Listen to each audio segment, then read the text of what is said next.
So who should you invite to your retrospective? It's a question that I get all the time, and in my mind, there's actually quite a simple answer, and it's just to use your brain. You need to invite to the retrospective whoever needs to be in the room to help tackle the problem that will be discussed. In other words, if you are in a Scrum environment and you're running a retrospective at the end of a sprint, then the people you need to invite to the retrospective are the people on your team. In other words, according to the Scrum Guide, there are 3 types of people on the team. There's the product owner, there's the Scrum Master, and there's the rest of the people who do the work, the developers, the engineers, the QA people, and so on.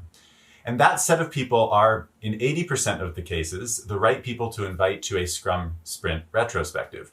Of course, there are types of retrospectives that do not fall into the sprint retrospective category. For example, you might be running an incident retrospective to retrospect on some problem that occurred as a one-off inside your company. And in that case, it likely wouldn't just be those 3 types of people I mentioned. It could be anybody who needs to be involved in analyzing the incident, why it happened, and how we can prevent it from happening in the future. In other cases, it might be helpful to invite someone outside the team to even a sprint retrospective. For example, if your team is particularly dependent on another person in the organization, maybe it's a stakeholder or a manager, or maybe it's someone else from another team that you're working closely with during the iteration, it can make sense to bring those individuals together for the retrospective.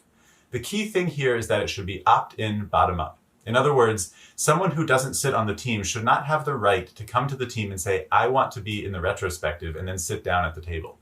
Instead, it should be bottom up. The team should self-select and say, I think it would be useful to have somebody else who's not on the team today in the retrospective to be able to better analyze the issue. If you take that approach, you'll have consensus in the team about who needs to be there, and you'll have an open, transparent, and helpful conversation. So just use your brain. Invite the people who need to be there. Start with just the team, but feel free to expand outside the team if you think it would be helpful.